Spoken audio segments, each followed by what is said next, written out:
The third time Karen Dutton's tractor bit into the support beams of my private bridge, something in me did not snap. It clicked. I didn't yell. I didn't curse. I smiled, slow and small, because by then I had already worked out the exact way I would make her regret every tire mark she'd left on my land. When you're up against an HOA president who behaves like she owns the whole valley, fence posts, mailboxes, and your front yard included, anger won't win. You need a plan. You need patience. You need a trap so clean and precise that when it closes, there's no untying the knot. My name is David Mitchell. I'm 52, and I own 40 acres of lakefront that used to be quiet until developers and a stack of entitled neighbors moved in. The property has a wooden bridge that joins the north side where the main house sits, to the south side with my workshop barn and pasture. When I bought the place 15 years ago, the bridge was simple and solid. Oak beams, treated timber, plenty strong for my truck, my tractor, and the occasional delivery. It was mine. It was private. It was my lifeline. For the first decade, it was blissfully free from any homeowners' rules. Then Lakeview Estates rose up around me, and with it came bylaws, block parties, and Karen Dutton.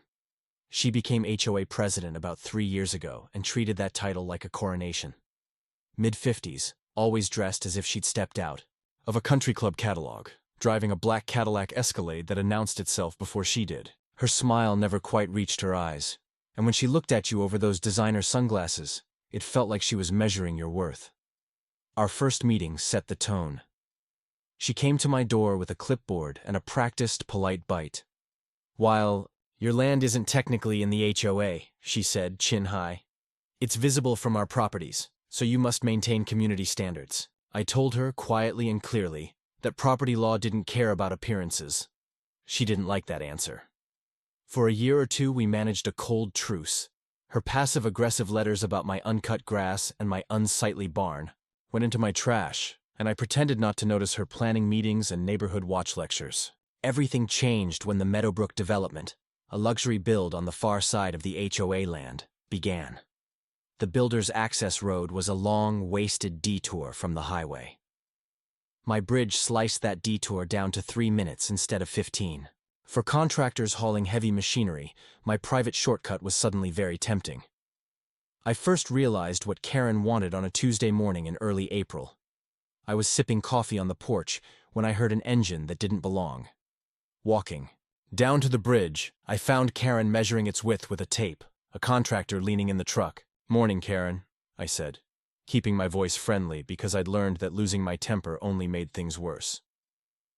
"Can I help you with something?" Her smile was the same practiced thing. "Oh, David, I was just checking if this bridge could handle heavier loads. With the Meadowbrook project starting, this would be such a convenient route for our contractors."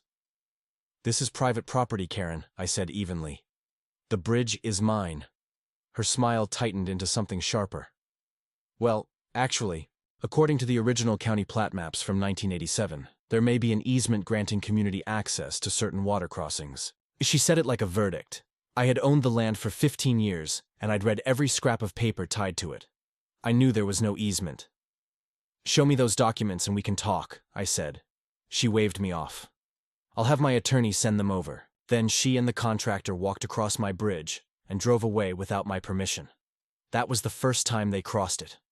I called my lawyer that afternoon. He confirmed what I knew. No easement, no public right-of-way.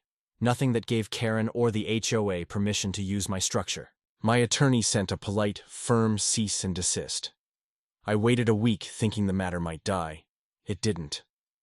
One Monday, I was in the workshop when a deep grinding sound made me drop my tools. I ran out and saw a fully loaded cement mixer rolling across my bridge.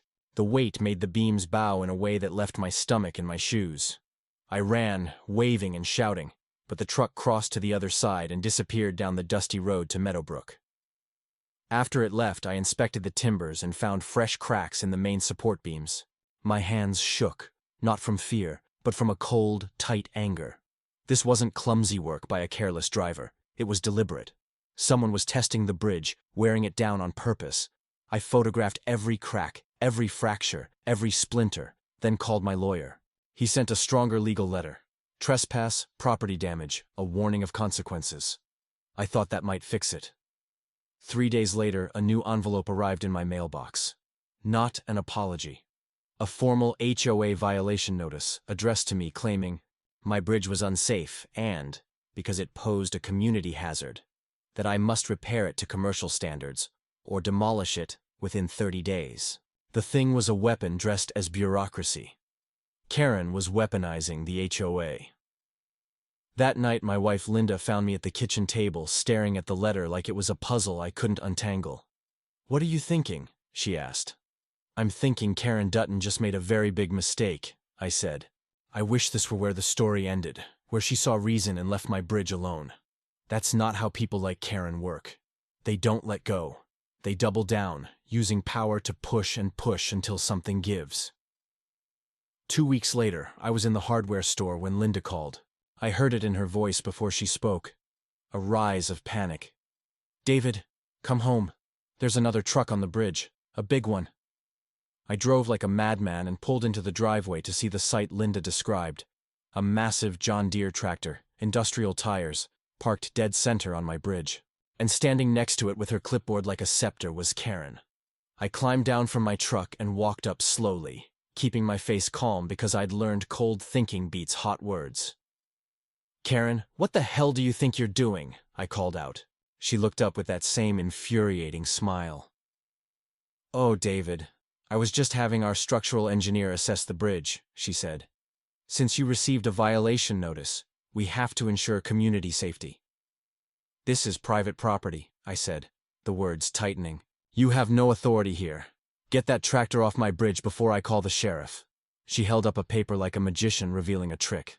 "Actually," she said, voice smooth, "I have documentation that establishes HOA oversight of any structures that could impact community drainage and water access." It was legal-sounding nonsense, phrases stitched together to bluff someone who might not know better. But I did know better. I wanted to rip that paper to shreds and throw it in her face. Instead, I dropped my voice to a flat, hard edge and demanded proof. "Show me that document right now," I demanded.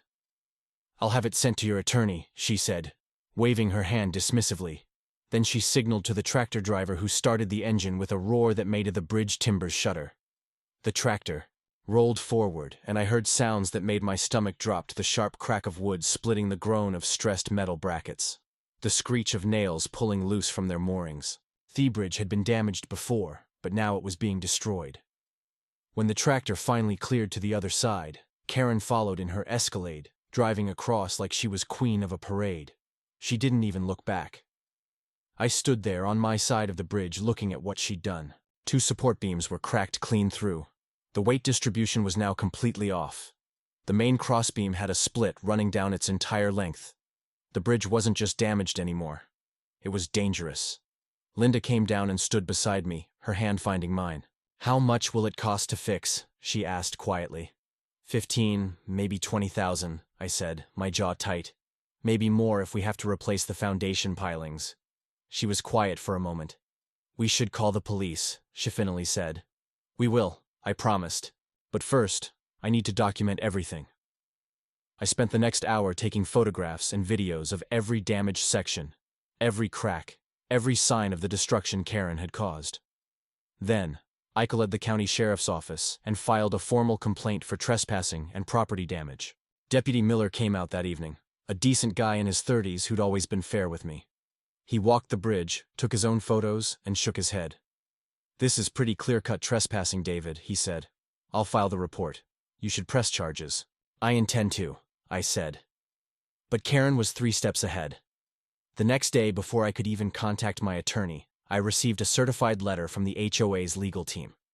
The letter claimed that I had aggressively threatened HOA personnel and had obstructed legitimate HOA business. It also included a notice that I was being fined $5,000 for maintaining a hazardous structure that posed risks to community safety. I read the letter twice, my anger turning into something colder, more calculated. Karen wasn't just trying to use my bridge. She was trying to intimidate me into submission. She was using her position, her lawyers, and her manufactured authority to bully me off my own land. My attorney, Richard Chen, was equally outraged when I forwarded him everything. "This is harassment, David," he said over the phone. "We can fight this. We can sue for damages, Pre-criminal charges, get a restraining order. I know, I said, but I want to understand something first. Why is she doing this? Richard was quiet for a moment. Let me do some digging, he said. What he found made everything click into place. Karen wasn't just the HOA president. She was a limited partner in Meadowbrook Development LLC, the company building the new luxury homes. Every day that construction was delayed cost money. Every minute that trucks had to take the long route instead of cutting through my property added to their expenses. Karen stood to make about $200,000 from the Meadowbrook project, but only if it finished on time and under budget. My bridge wasn't just convenient for her, it was essential to her profit margin. She's been lying from the beginning. Richard said there's no easement. There's no HOA authority over your property. She's been manufacturing documents, making up regulations, hoping you won't know enough to fight back. Can we prove it? I asked. With time and investigation, yes, Richard said. But it'll be expensive and it'll take months. I sat at my kitchen table that night thinking. Linda came and sat across from me watching my face. You've got that look, she said. What look? I asked. The look you get when you're solving a problem? She said. What are you thinking? I looked at her and realized something important. I'd been reacting to Karen this whole time, defending, responding, playing her game by her rules. But the only way to beat someone like Karen was to stop reacting and start planning. I'm thinking, I said slowly, that Karen believes she's untouchable. She thinks she can break the law, damage my property, and face no consequences, because she's got lawyers and money and a title. And Linda prompted. And I'm going to prove her wrong, I said. But not by fighting her in court for months. I'm going to let her destroy herself. Linda studied my face for a long moment. What are you planning? She asked. I smiled for the first time in weeks. I'm going to give Karen exactly what she wants, I said, and when she takes it, it's going to cost her everything. The next morning, I started doing what I should have done from the very beginning. I stopped defending and started investigating. My first call was to the county clerk's office. I spent 3 hours in their records room going through every property document, every plat map, every deed and easement filed for my land going back 60 years. What I found, or rather what I didn't find, was exactly what I expected. There was no easement. There had never been an easement. Every single inch of my property, including the bridge and both shorelines of the lake, was 100% privately owned by me. I made copies of everything, got them certified by the clerk, and added them to my growing evidence file. Next, I went digging into Karen's background. Public records are a beautiful thing when you know where to look. I found her business registrations, her property holdings, her partnerships, and there it was, clear as day. Karen M. Dutton listed as a limited partner in Meadowbrook Development LLC, with a profit-sharing agreement that paid out based on project completion bonuses. But it got better. I cross-referenced the Meadowbrook project timeline with HOA meeting minutes, which were public records since the HOA received certain tax benefits. Karen had never disclosed her financial interest in Meadowbrook to the HOA board. In fact, she'd actively pushed through HOA votes, supporting the development while claiming she was acting in the community's best interest. That was a clear conflict of interest, possibly even fraud. I documented everything, creating a timeline that showed exactly when Karen's behavior had changed, how it correlated with her financial stake in Meadowbrook, and how she'd been systematically lying to both the HOA and to me. Richard, my attorney, was impressed when I showed him what I'd found. This is solid, David, he said, spreading the documents across his desk. We could take this to the HOA board, get her removed. We could sue for damages. We could press criminal charges for trespassing and filing false documents. I know, I said, but here's what I'm thinking. All of that takes time, months, maybe years. And the whole time Karen's got expensive lawyers who'll drag it out, tie it up in motions and appeals. That's how the system works, Richard admitted. Then I don't want to use the system, I said. I want to use Karen's own arrogance against her. Richard leaned back in his chair, studying me. What are you proposing? I'm proposing we let her think she's one, I said. We let her think she can use my bridge whenever she wants. And when she does, we'll have everything we need to bury her. Not in a courtroom 2 years from now, but immediately with undeniable evidence. Richard was quiet for a moment. You want to set a trap? He finally said. I want to set a trap. I confirmed. The next piece of my plan required a different kind of expertise. I called my old friend Marcus Webb, a structural engineer who'd helped me design some additions to my workshop a few years back. Marcus was a careful, methodical guy who understood both the science of building and the realities of the law. I met him at the bridge on a Wednesday afternoon. He walked the entire structure, making notes, taking measurements, testing the damaged beams with a small hammer. It's worse than it looks, he said after his inspection. These support beams here and here are compromised. This crossbeam has a split that goes almost halfway through. If anything heavy crosses this bridge again, it's going to fail. How heavy are we talking? I asked. Marcus did some quick calculations on his tablet. Your truck would be fine. My car would be fine. But anything over, say, 8,000 lb, that's when you're gambling. And a fully loaded dump truck. I asked 25,000–30,000 lbc. Marcus said this bridge would collapse under that weight. No question. I nodded slowly. Marcus, I need you to help me with something unusual. I explained my plan. His eyes widened as he listened.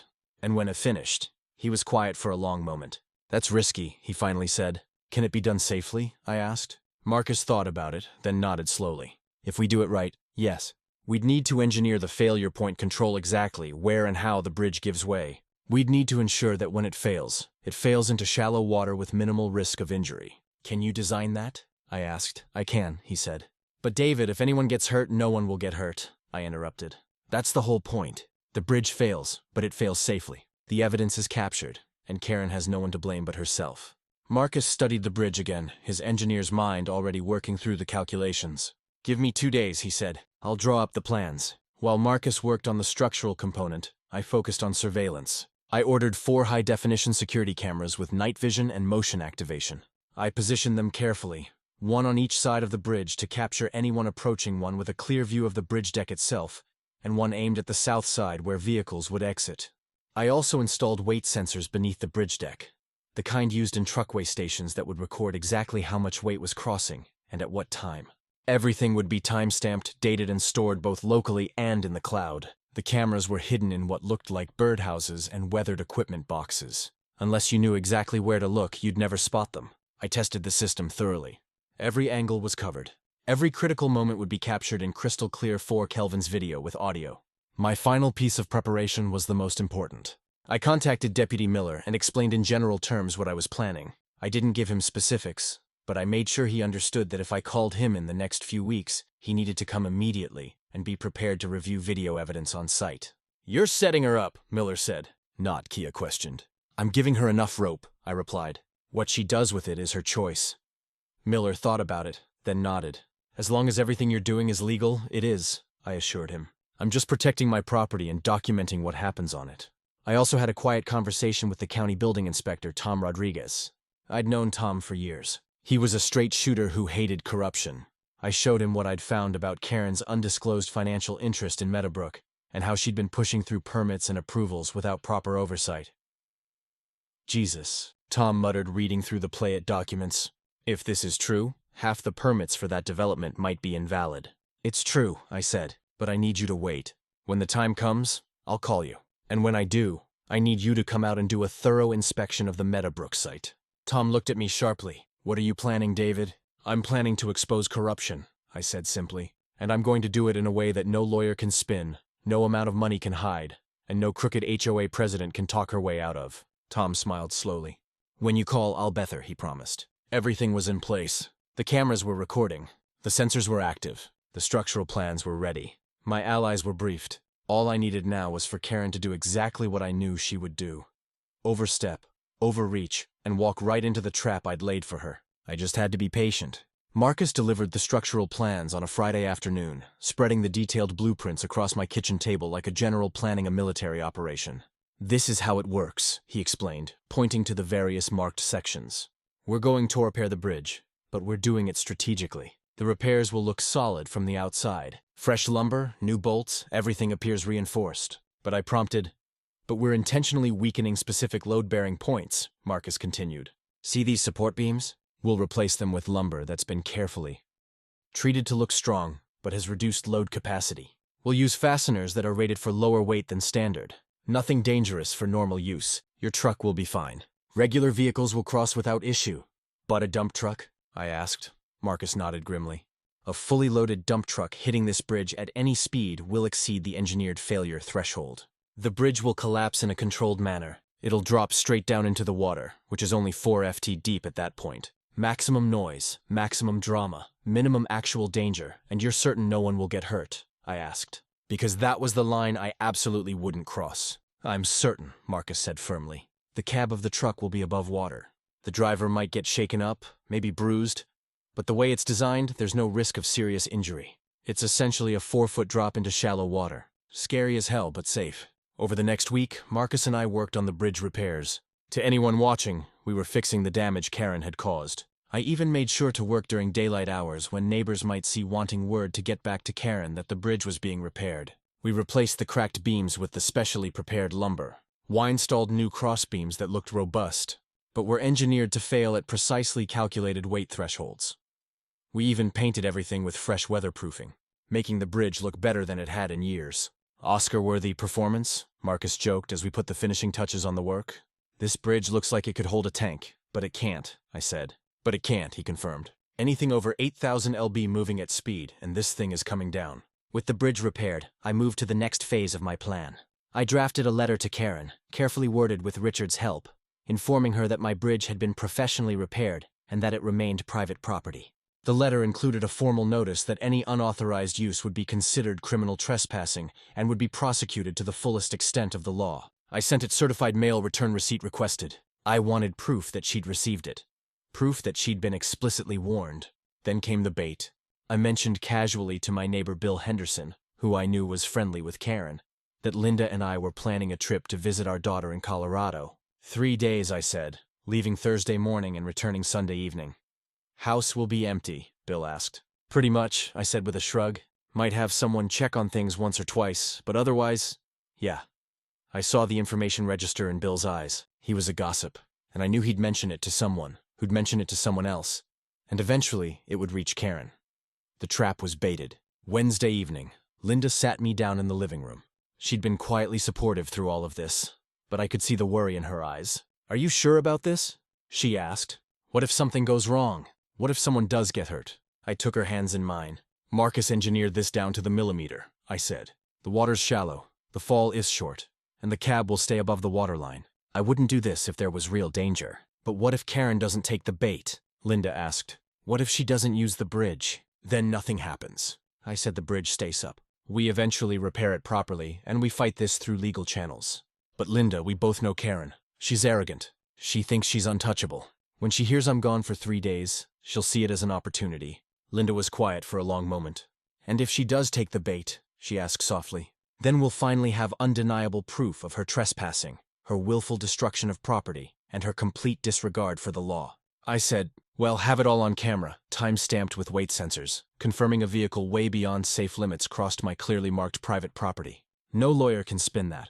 No judge will dismiss it. Karen will have destroyed herself. Linda studied my face for a long time. You've thought of everything, haven't you?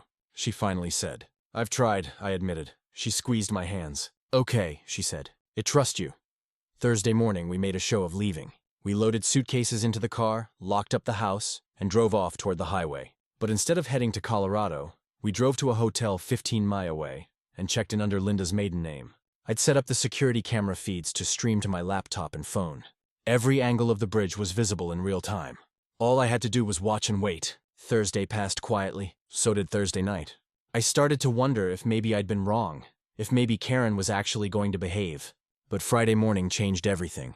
At 8:47 a.m., my phone buzzed with a motion alert. I pulled up the camera feed and felt my pulse quicken. A black Cadillac Escalade was approaching the bridge from the south side. Karen's vehicle. The Escalade stopped at the bridge entrance. I zoomed in on the feed and could clearly see Karen in the driver's seat talking on her phone. She stayed there for about 2 minutes, then backed up and drove away. What was that about? Linda asked, looking over my shoulder. She's scouting, I said, making sure I'm really gone. An hour later, at 9:52 a.m., the motion alert went off again. This time it wasn't just Karen's Escalade. Behind her was a massive dump truck, its bed loaded with what looked like gravel or fill dirt. The truck was easily 30,000 lb of metal cargo and momentum. There she is, I said quietly, watching the screen. There's my proof. Karen got out of her Escalade and walked to the bridge, examining it briefly. I could see her nodding, clearly satisfied that the repairs looked solid. Then she walked back and had a conversation with the dump truck driver, pointing toward the bridge and gesturing for him to proceed. The cameras captured everything, her face, her gestures, her clear direction to the driver to cross my private property. I'd warned her in writing. The property was clearly marked, and here she was deliberately ordering a massive commercial vehicle onto my bridge. My heart was pounding as I watched the dump truck roll forward. The driver looked hesitant, but Karen was waving him on, pointing clearly, insisting. The truck's front wheels hit the bridge deck. Linda grabbed my arm. David, she started. It's okay, I said, though my voice was tight. Marcus designed this. It's safe. The weight sensors registered the load. 28,400 lb, way over the engineered threshold. The truck moved forward, its weight shifting onto the main support beams. And then, exactly as Marcus had calculated, the bridge gave way. The sound came through my laptop speakers like thunder. The sharp crack of splitting wood, the shriek of metal twisting, and then the tremendous splash as 30,000 lb of truck and cargo dropped 4 FT into Lake Harmony. Even watching it on camera from 15 mi away, my breath caught in my throat. The bridge didn't just break, it collapsed spectacularly dramatically, exactly as Marcus had engineered it to do. The support beams gave way simultaneously. The deck dropped straight down and the dump truck plunged nose first into the shallow water with a crash that sent waves rolling across the lake. For a moment, everything was chaos on screen. Water surged. Debris floated. The truck sat at a steep angle, its front end submerged in 4 ft of water, its rear wheels still partly above the surface. Then I saw movement in the cab. The driver's door opened and a man in his 40s climbed out standing on the doorframe. He was soaking wet and clearly shaken, but he was moving under his own power. No blood, no injuries visible. He waded through the water toward the south shore, shouting words I couldn't quite make out through the audio feed. "He's okay," Linda breathed beside me. "Thank God he's okay." "I told you Marcus knew what he was doing," I said, but my own relief was enormous. The plan had been designed to be safe, but seeing it actually work without anyone getting hurt made my knees weak. Now I focused on the other camera angles. Karen's Escalade was still parked on the south side, and Karen herself was standing beside it, her phone pressed to her ear. Even from the camera's distance, I could see her face, and it was a portrait of absolute panic. The dump truck driver had reached the shore and was yelling at her, his gestures wild and angry. Karen was backing away, still on her phone, shaking her head. The audio pickup caught fragments of their conversation. "Told me it was safe," the driver shouted. It was supposed to be Karen shot back. "He just repaired it. This is private property. You said we had permission." The driver continued. "Wado, the HOA has authority," Karen started. But the driver cut her off. "I want this in writing. My truck is in Agadam Lake because of you," he yelled. Perfect. The cameras were capturing everything. Karen's admission that she'd ordered the crossing, her false claim of HOA authority, the driver's accusation that she'd lied about having permission. Every word was time-stamped, recorded in perfect clarity. I let the scene play out for another 5 minutes while Karen made frantic phone calls and the truck driver paced the shoreline, periodically shouting at her. Then I called Deputy Miller. "It happened," I said simply. "You need to get to my property right now. Bring a tow truck and be prepared to make arrests." "On my way," Miller said. I could hear him already moving keys, jingling a car door slamming. Next, I called Tom Rodriguez, the county inspector. "Tom, it's David Mitchell," I said. "Remember what we talked about? It's time. Get to the Meadowbrook site and start your inspection. Trust me, you're going to find some very interesting violations." "I'll be there in 30 minutes, Tom promised. Finally, I closed the laptop and looked at Linda. "Time to go home," I said. We checked out of the hotel and drove back to the property, taking our time. I wanted to arrive after Deputy Miller wanted to appear surprised and shocked by what I found. The acting had to be perfect. When we pulled into our driveway 25 minutes later, the scene looked like something from a disaster movie. 2 sheriff's department vehicles were parked near the bridge, their lights flashing. A tow truck was backing down toward the water's edge, and standing in a small cluster of very unhappy people were Karen, the dump truck driver, and Deputy Miller. I got out of my car and jogged down to the bridge, Linda following behind me. "What the hell happened here?" I called out, channeling every ounce of shock and confusion I could muster. Deputy Miller turned to me, his face professionally neutral. "Mr. Mitchell, when did you get back?" he asked. "Just now," I said. "We were on our way to Colorado and realized we forgot Linda's medication. We turned around and came back and I gestured at the collapsed bridge and the dump truck sitting in my lake." "What happened?" Karen stepped forward, her composure cracking. "Your bridge collapsed," she said, her voice shrill. "It's structurally unsound, just like I told you. This driver could have been killed." "Why was anyone on my bridge?" I asked, my voice hard. "Why was there a commercial dump truck on my private property?" "The HOA has oversight," Karen began. "No, it doesn't," I interrupted. "I sent you a certified letter explaining that. You received it on Monday. It clearly stated this bridge is private property, and unauthorized use would be prosecuted. The community needs access," Karen tried again. "There is no community access," I said flatly. "There's no easement. I have certified county records proving it. Deputy Miller, I want to press charges for criminal trespassing and destruction of property." The dump truck driver spoke up. "Hold on, I was told this was authorized." She said he pointed at Karen that the HOA had legal authority. and that you'd given permission for construction vehicles. I gave no such permission, I said. In fact, I explicitly denied permission in writing multiple times. Deputy Miller pulled out his notepad. Miss Dutton, did you instruct this driver to cross Mr. Mitchell's bridge? He asked. Karen's face had gone pale. This is a misunderstanding. The HOA has been working with the Meadowbrook development, and we believe there was community access to this waterway crossing. Show me the documentation, Deputy Miller said. I don't have it with me, Karen stammered. Because it doesn't exist, I sighed. Deputy, I have something you need to see. I pulled out my phone and opened the security camera app. I have the entire incident recorded, I said. Multiple camera angles time-stamped with audio. Karen's eyes went wide. You were recording, she whispered. It's my property, I said simply. I have every right to secure it with surveillance. He pulled up the footage and handed the phone to Deputy Miller. He watched in silence, his expression growing more serious with each passing second. The video showed everything: Karen arriving, examining the bridge, speaking with the truck driver, gesturing for him to proceed, and then the collapse. Miss Dutton, Deputy Miller said slowly, this video clearly shows you directing this driver to cross private property after being explicitly warned not to. That's criminal trespassing at minimum, possibly reckless endangerment. This is ridiculous, Karen snapped her fear, turning to anger. I'm the HOA president. I was acting in my official capacity for community development. Then you were acting outside your authority, Deputy Miller said, and you'll need to prove that in court. At that moment, another vehicle pulled up. Richard Chen, my attorney. I texted him from the road and he'd come immediately. Deputy Miller, Richard said, approaching with his briefcase. I represent Mr. Mitchell.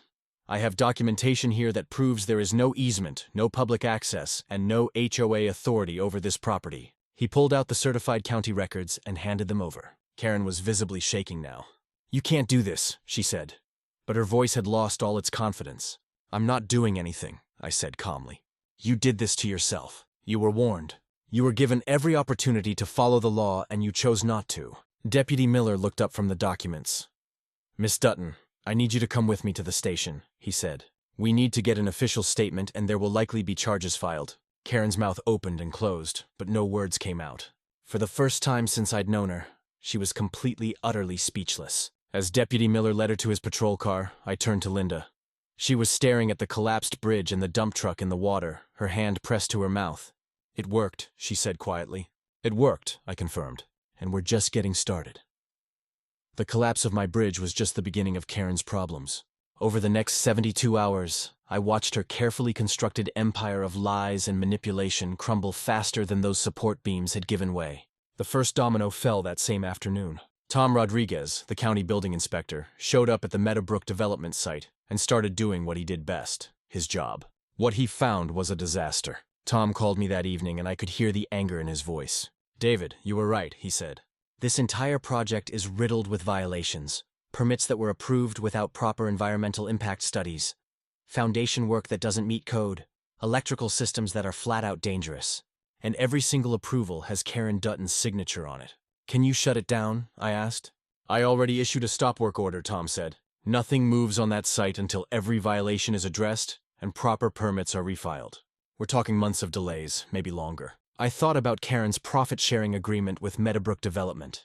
The $200,000 she stood to make if the project finished on time. Those months of delays would eat into that profit like acid. There's more, Tom continued. I pulled the records on how these permits got fast-tracked. Karen used her HOA position to claim community support and expedite the approval process.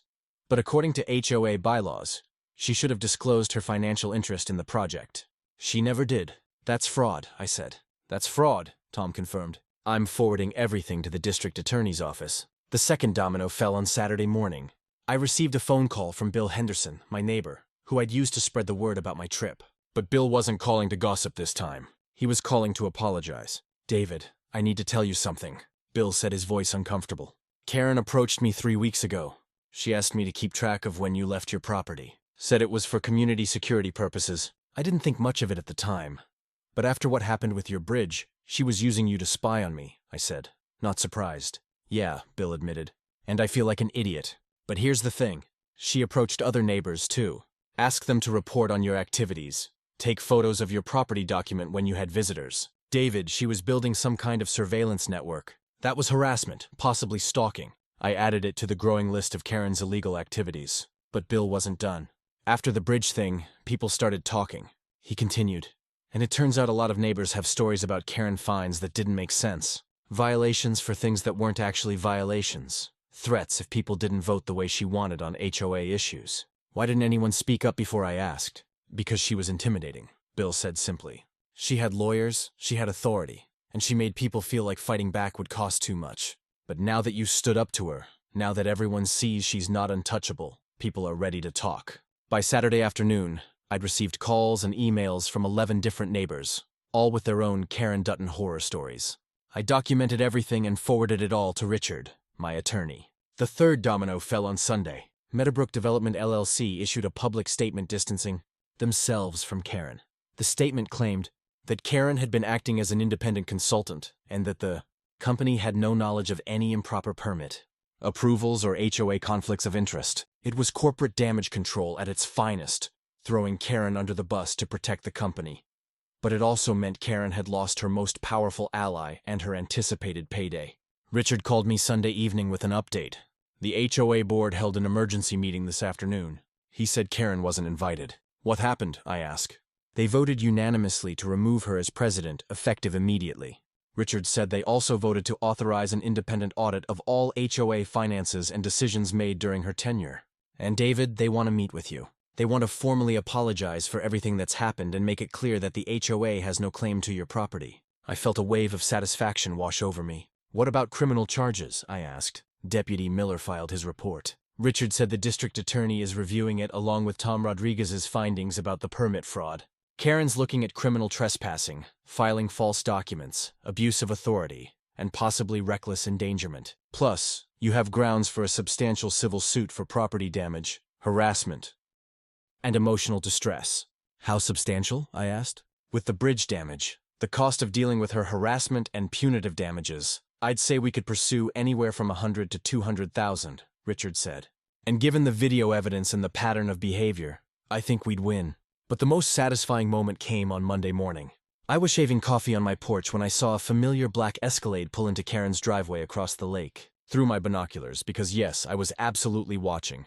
I saw Karen get out of her vehicle. She looked like she'd aged 10 years in 3 days. Her hair wasn't perfect. Her clothes weren't designer. She moved like someone carrying the weight of the world. She stood in her driveway for a long moment just staring at her house. Then she looked across the lake toward my property. Even from that distance, I could feel the defeat radiating from her. My phone rang. It was Richard. Karen's attorney just called. He said they want to settle. What are they offering? I asked. Full admission of wrongdoing payment for all bridge, repairs and damages coverage of your legal fees, and a formal written apology. Richard said they're also agreeing to a permanent injunction barring her from any contact with you or your property. She drops all HOA claims, and in exchange you agree not to pursue additional civil damages beyond the actual costs. It wasn't the maximum I could have gotten, but it was justice. What about the criminal charges? I asked. Those are separate. Richard said the DA's office is pursuing those independently. Your settlement won't affect that. I thought about it for a moment. I could drag this out, pursue every dollar, make Karen's life as miserable as she'd tried to make mine. But the truth was, I'd already won. Karen had lost her position, her reputation, her profit from Meadowbrook, and was facing criminal charges. She destroyed herself exactly as I'd planned. Tell them we accept, I said. On one condition, I want the settlement and apology to be public record.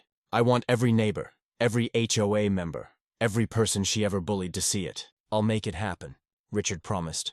That afternoon, Marcus came by to look at the bridge.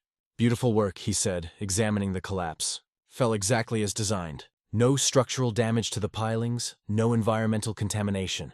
We can rebuild this properly in about 2 weeks. And this time, I said, we build it stronger than ever with very clear signage about it being private property. Marcus grinned.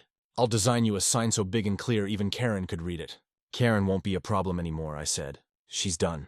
And she was completely, utterly done. 3 months later, my new bridge stood gleaming in the afternoon sun, stronger, wider, and more beautiful than the original had ever been. Marcus had outdone himself, designing a structure that could handle loads twice what the old bridge managed with reinforced steel supports and treated lumber that would last 4 decades. At each end of the bridge, mounted on posts that couldn't be missed, were large professional signs. Private property, no trespassing. Violators will be prosecuted. Clear, unambiguous, legally bulletproof. Karen's settlement had paid for every penny of the construction, plus my legal fees, plus a nice chunk for the time and stress she'd caused. The written apology was filed with the county clerk's office, publicly accessible to anyone who wanted to read it. In it, Karen admitted to trespassing, acknowledged that she had no authority over my property, and apologized for the harassment and damage she'd caused. The criminal case had taken longer to resolve. Karen had pled guilty to criminal trespassing and filing false documents in exchange for probation, community service, and a permanent record. The reckless endangerment charge was dropped when the dump truck driver declined to press charges. Apparently, his insurance had covered everything and he just wanted to move on. The Meadowbrook development was still stalled months behind schedule and millions over budget. The company had eventually terminated their relationship with Karen entirely and brought in new management to try to salvage the project. Karen's $200,000 profit gone, replaced with legal fees and restitution payments. The HOA had undergone its own transformation. The independent audit revealed that Karen had been embezzling small amounts from HOA funds to cover personal expenses. Nothing massive, but enough to add financial crimes to her list of transgressions. The new HOA president, a retired accountant named Margaret Chen, ran things with transparency and fairness. Neighbors who'd been unfairly fined during Karen's reign had their violations reversed and fines refunded. As for Karen herself, I'd seen her exactly twice since the settlement. Once at the grocery store, where she turned and walked the other direction the moment she spotted me, and once driving past my property, her eyes carefully averted, her speed never dropping below the limit. She'd put her house up for sale within a month of losing her HOA position. Word around the neighborhood was that she was moving to another state, starting over somewhere people didn't know her story. I didn't feel sorry for her. She'd had every opportunity to do the right thing, and she'd chosen arrogance and intimidation instead. What happened to her was entirely of her own making. On a warm Saturday afternoon, Linda and I were sitting on our back porch watching the sunset paint the lake in shades of orange and gold. The new bridge cast a long shadow across the water, solid and strong. "Do you ever think about what would have happened if you'd handled it differently?" Linda asked. "If you'd just kept fighting her in court, or if you'd let it go?" I considered the question. "If I just kept fighting through normal channels, we'd probably still be in court." I said, "Karen had money and lawyers, and she would have dragged it out for years. We might have won eventually, but it would have cost us tens of thousands in legal fees and years of stress." "And if you'd let it go," Linda prompted, "then she would have kept using the bridge, kept pushing boundaries, and eventually destroyed it anyway," I said. "And she would have done the same thing to other neighbors, other people who couldn't fight back. Bullies don't stop until someone stops them." Linda nodded slowly. "You know what impressed me most about all this?" she asked. "What I said? You never lost control," she said. "You were angry. I know you were, but you never let that anger make you stupid. You stayed calm. You planned everything carefully, and you made sure everything you did was legal and safe. That was the only way to win."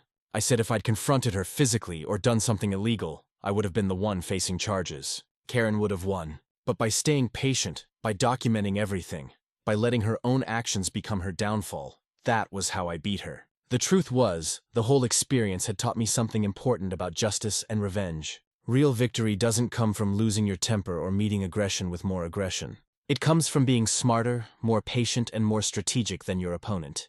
Marcus stopped by that evening, bringing beers to celebrate the bridge completion. Wes stood on the new structure, testing its strength, admiring the craftsmanship.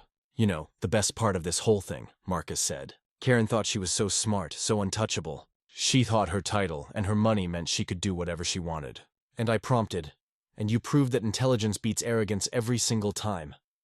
Marcus said, "You didn't beat her by being louder or meaner orature. You beat her by being smarter and more patient." Richard Chen, my attorney, had said something similar when we finalized the settlement. "David, in 20 years of practicing law, I've seen a lot of property disputes," he'd told me. "Most of them turn into ugly, expensive battles where everybody loses. But you turned it into Aka's game. And you won because you thought 3 moves ahead while Karen was still reacting to the last move." Standing on my new bridge, watching the last light fade from the sky, I felt something I hadn't felt in months. Peace. My property was secure. My rights were protected. The bully who tried to intimidate me was gone, and I'd accomplished it all without compromising my integrity or breaking the law. The insurance settlement from Karen's trespassing had actually paid out more than expected, covering not just the bridge, but also some improvements I'd been wanting to make to the property. In a strange twist of irony, Karen's attempts to exploit my land had ended up improving it. Several neighbors had reached out to thank me personally. Bill Henderson had apologized repeatedly for his role in Karen's surveillance, and we'd actually become better friends because of it. Other neighbors who'd been victims of Karen's overreach had found the courage to challenge their own unfair fines and violations. The entire community was better for Karen's downfall. "You changed this whole neighborhood," Linda said that night as we were getting ready for bed. "People aren't afraid anymore." "Good," I said. "They shouldn't be. This is their home. Nobody should feel afraid in their own home." As I turned off the lights and looked out at my property, my bridge, my lake, my land, I thought about everything that had happened.